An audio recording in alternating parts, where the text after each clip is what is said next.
Hey everybody, welcome back to the channel. Today we got a Olitans double header. First up we have the Olitans T052, or what they call, I think, the Tibetan Mastiff, and definitely has some resemblance of the Kumbu Padre, some differences as well. But for Olitans, this is a more limited premium run, and they have a few different variations. You got this satin with the bead blasted tie, you got all black with gold accents, you got a blasted stone washed, all blasted stone wash finish one, and that's what's currently left on their site. They are numbered as well, and they come with this airtight case like this, pretty nice case, and there's some goodies inside. You get a microfiber cloth, you get a certificate of authenticity, you get a titanium carabiner, and you get a set of thumb studs just in case you want to change out to thumb studs rather than thumb plate. You get these thick washers if you want to swap it, I'm guessing, from bearings to washer action. That's pretty sweet.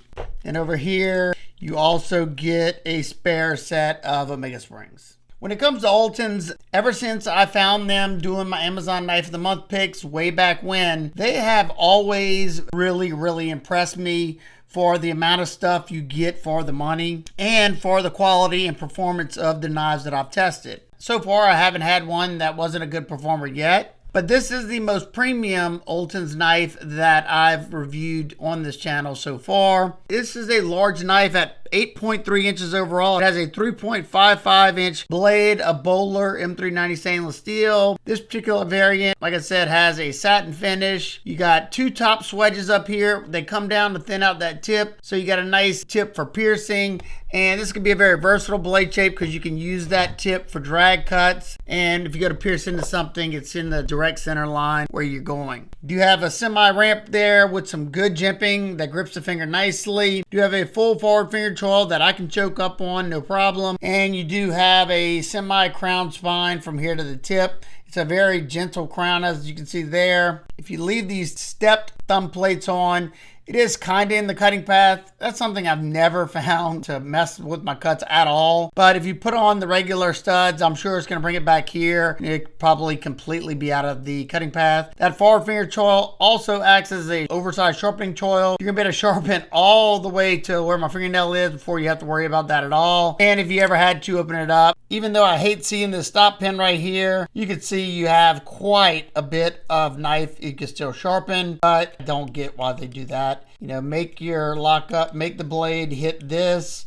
and if you have to put a stop pin, put it back here. It just makes no sense to me. But I want to experiment, because I think if you sharpen that to about right there and it starts to get to that point, instead of contacting the backspacer, I think you have that much more of that edge sharpened off, so it may never hit that. So this is a good mix between a harder use knife and a high performance knife, because you have thick blade stock at 0.157 inches, and you have this high flat grind that comes down nice and thin to around 16 thousandths behind the edge. So I already expected it to slice well whenever I get to the when I got to the cardboard, and it did. You know, you got that high flat grind, you got belly to it, so it was performing nicely, and it's all going to depend on how sharp the edge is. This one wasn't as sharp as the next one I'll show, but it was sharp enough, and it was comfortable. I definitely stayed in the forward choil area anytime I was doing the in-hand cuts, because you got a big enough gap right there that you don't want to get hung up in that area, and I can always get more power that way and a lot more control. Once we got done with the cardboard section and I went to the ergos, like I said, still choked up, and it was comfortable. I was able to get a lot of force into the wood, and only time I really started noticing any discomfort, being that I'm choked up right there, the crossbar lugs stick out a little bit further. Not terrible, but whenever you're really exerting a lot of force into something, you might start feeling that. But when we get to the sisal rope, you know, you have the perfect amount of belly to easily do those cuts on a flat cutting surface, and it was performing pretty good there. It wasn't bad by any means. It had some bite to it. It just wasn't hair popping. And I think it was because before I tested this one, I tested the next one that I'll be showing, and that one came ridiculously sharp, and it was performing very, very well.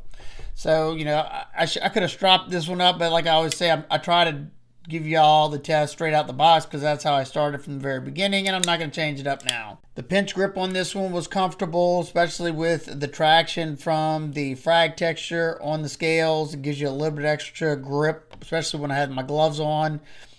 And, you know, I got through the sisal rope. I thought it was, you know, I thought I got through it, you know, decent enough. I didn't cause any blisters, so that shows you it wasn't, you know, dull or anything. It just, like I said, wasn't as sharp as the previous one. Once we got through all that, the edge still felt good. And I showed the leather, whenever I'm dragging through the leather, how I can still use the tip rather easily because of the low tip. And then when we get to all the other cutting, that belly plays a big role because you're cutting on a flat cutting surface. And nothing really gave any problems. The satin finish on here allowed it to go through the denser material easy. And then once we got to the denim portion, it still had a good edge to it and finished off pretty strong. So this one was an easy one to test. But like I said, the next one even easier. So stay tuned for that one. Now let's take a look at the action on this one. So I left the thumb plates on. I don't mind them on this one. You can reverse flick easy, thumb flick easy, slow roll easy. If you want to do a pinch down, you can by grabbing the back of that. You can also use the crossbar. It's not an adjustable crossbar lock, but there's enough tension to where I get a nice positive flip every time. You know, it's holding it in there. If I give it a nice push like that, I can get it out. That's pretty much any crossbar lock that I own. It's definitely got an addictive action. It's on the bearings right now. And like I said, I'm pretty sure you can swap this to a washer action if that's what you choose. Let's talk about the ergos real quick. So you got contouring on those tie scales. Like I said, the frag texture has enough grip there. And I like how they did it a little bit different than you normally see. You got the big frag here. They split that middle frag. I think it's a nice little touch. Just something different, you know. We've seen frag many times before. Now, this is my first nitpick on the knife. You got a beautiful mill tie pocket clip. I do wish there was a flat spot underneath there, but this texture is not that aggressive and the pressure is not incredibly strong on there, so it shouldn't tear up your pants right away. But you got dual thumb studs. You got a ambidextrous lock.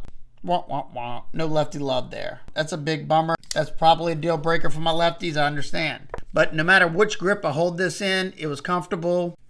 Like I said, the only time I really noticed anything is whenever I was really bearing down into the wood. I could kind of feel the little tabs on the crossbar.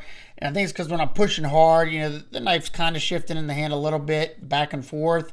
And it was put indentation right there. So maybe a long period of time, that might become a problem. You got the Olitans logoed pivot there. All the hardware on this one that's visible is all Torx T8. Excellent job there. And this mill tie pot clip is blind screwed, meaning screwed from the inside. You have a lanyard hole for the lanyard people. You should easily be able to fit 550 in there if that's what you choose. You have a tie back spacer that comes about half of the way, and a raised geared section right there on the tie. It may offer some traction for you. I don't really notice that. They have tons of internal pocketing to bring down the weight. All you have is the stainless steel plates to house the crossbar lock. And then, like I said, they are numbered pieces.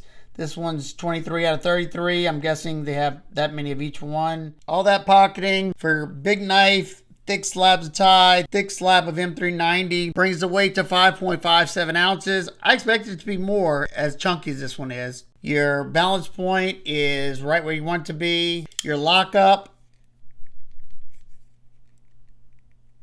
no movement up or down, left or right. Very tight lockup. Quick size comparison, it's in the middle of the Ontario Rat 1 and 2, closest to the Rat 1. And it's identical in length to the Spyderco PM2 and Dwarf's Power 3. And it's even a little longer than the Kumu Padre. Padre also has a more pronounced arc to it. This one's a little bit more streamlined straight.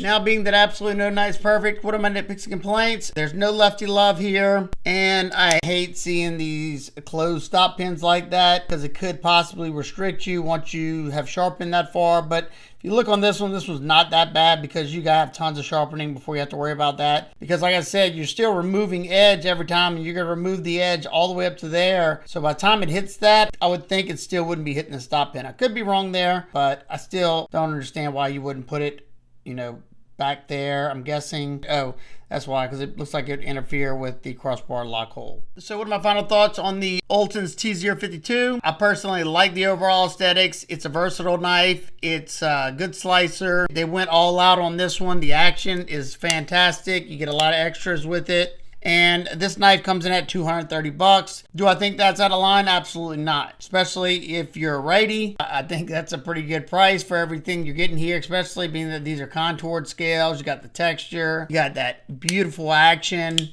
It's very comfortable, and it's a limited quantity knife. So yeah, nothing I talked about is a deal breaker. I could definitely recommend it.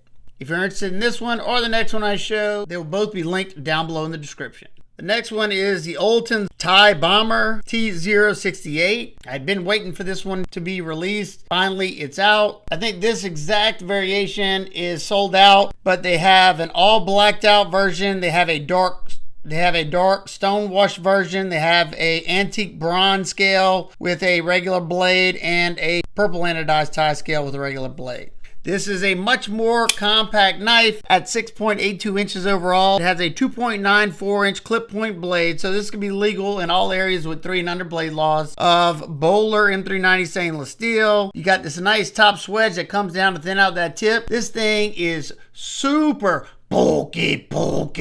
Be great for piercing, not so much for drag cuts. You're gonna have to almost come up to a 90-degree angle, but piercing, definitely. If you need to do a drag cut, just use that belly to pull through it. You have somewhat of a ramp right here, just kind of raises up a little bit. You have some very functional jimping right there. It's not a long road, but it definitely grabs a hold of the thumb. Your thumb studs are somewhat in the cutting path, but once again, I've never ever had that be an issue. Like I said, this one has like a media blast finish. I'm not sure exactly what type of material it is, but like I said, this version sold out anyway if that's not your thing. You have a sharpening choil, but it needs to be bigger. You're going to start flaring probably right away, but at least you can fix it because the stop pin is way up here. The blade stock on this particular variant is 0.12, and this flat grind comes down nice and thin to around 14 thousandths behind the edge. And like I said earlier, this one came even sharper than the last, and I could tell right away. The first slice through cardboard, I was like, oh yeah.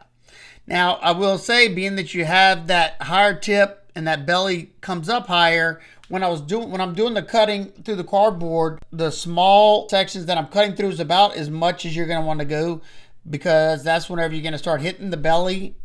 And if you do anything longer than that, you're going to probably slide out of the cut, especially if you're rushing through it. If you slow down and you're doing push cuts, it's not going to be an issue, but definitely you'd have to be mindful of that if you're going to be doing long cuts through anything in hand. But it was gliding through the cardboard, very effortless. And like I said, I've never really had any Olitans knife that just didn't perform well. Once we got done with the cardboard and we moved to the wood to test the ergos on this one, it's a compact knife, but my medium-sized hands, I could still just get a 4-finger grip on it. And I was able to get a lot of force in there, and I could feel that edge was still nice and crisp. And that geometry, man, it wanted to bite into that wood immediately. And for the most part, as hard as I was pushing, it was as comfortable as flat scales can be. Then once we got done testing the ergos, we moved on to the sisal rope. And that's where I was like, yep, this one's stupid sharp. Not to mention it had great bite to it. And being that it's a clip point, you got that higher tip, you got more belly. It's really going to shine when you're doing cuts like this on a flat cutting surface, because you can use the belly to push down into it.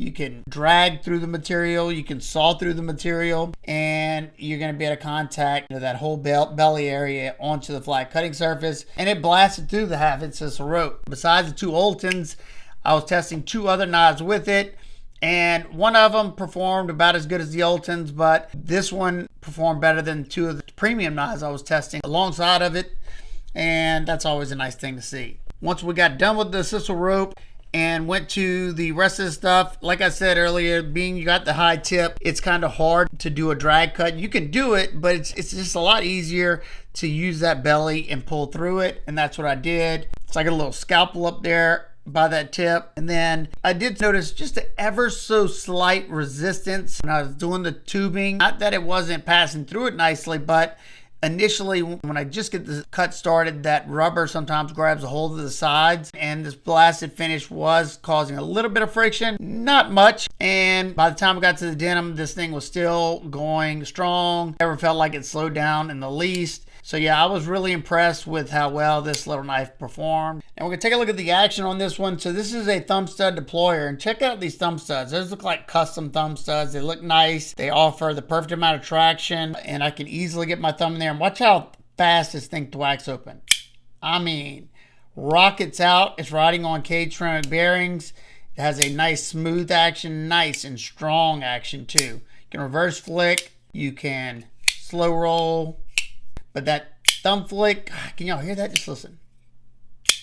Yeah, very well-tuned D10 on this one. Now let's close it up, take a look at the handle area on this one. So you have the blasted tie on this one, Olitans logoed pivot, T8 hardware throughout. Very minimal hardware here. You got your pivot and one body screw. Large lanyard hole. It would have been nice if they would have just put a pin in the backspacer so you didn't have that hole right there to look like cleaner. You got these large chamfers that kind of give it somewhat of a contoured feeling in hand. And if you look closely in these chamfers, you got this nice little fine micro milling in this choil area right there. And then a very faint one alongside this chamfer. So you got a tie backspacer that's flush, and you got a mill tie pocket clip, but once again, it is tip up right hand carry only. Wah, wah, wah. Sorry about that, lefties. The clip does function well. Goes in and out of the pocket nicely. It stayed out of the way of my palm. You have a hardened stainless steel lock insert in there. You have tons of internal pocketing in there to bring down the weight on this one. Coming in at 3.5 ounces. I think that's perfectly fine. Your balance point is right there in that choil area. So it definitely feels a lot lighter than that. I was thinking it was like more like 3 ounces. The lockup on this one is sitting at around, I'd say 50% or so. Access to the lock bar is great because this comes down a little bit lower. You got a nice chamfer there. It's nice and comfortable for me to get the tip of my thumb or this portion. No problems whatsoever. And this thing is rock solid. No movement up or down, none left or right. Exactly what I want to see. Quick size comparison, as you can see, it's smaller than both the Ontario Wrap 1 and 2. It's very similar in length to the Volstead Acorn and the CJRB Maximal. And lastly, it's a hair shorter than the Demco Shark Cub, and it's a hair longer than the Kaiser Mini Militol. Now, since no knife's perfect, what are my nitpicks and complaints? I don't love a blasted blade, but there are other variations, so that may not be an issue. I wish they would have given us a bigger sharpening choil, and there's no lefty love. However, this knife comes in at $168, and I think for that price, as long as you're not a lefty, I think this is a fantastic buy. It's got such an incredible action. It's comfortable. It was very slicey. I think it's a good looking knife. And if you're like me and you're not a huge clip point fan, they also have it. This is the budget version with the drop point. You can get the tie version also with the drop point, but this is part of their Bomber series. This is a tie bomber. This is the regular bomber, G10 bomber. So if you're interested in either one of the blade shapes, I will try to remember to also link the drop point version, because like I said, this one would be my choice. And if I think about it, I'll also link the budget versions of this. So what are y'all thoughts on Olitans as a brand? Do you own any? If so, which ones are your favorite? And what do y'all think about these two designs? Do you think the Tibetan Mastiff is different enough compared to the Kuwu? And what do you think about this little guy? So that's going to do it for today's video. If you have any questions in particular, feel free to ask me down below, and I'll do my best to get back with you. I hope every single one of y'all is having a fantastic day today. And remember, keep these blades sharp, smile more.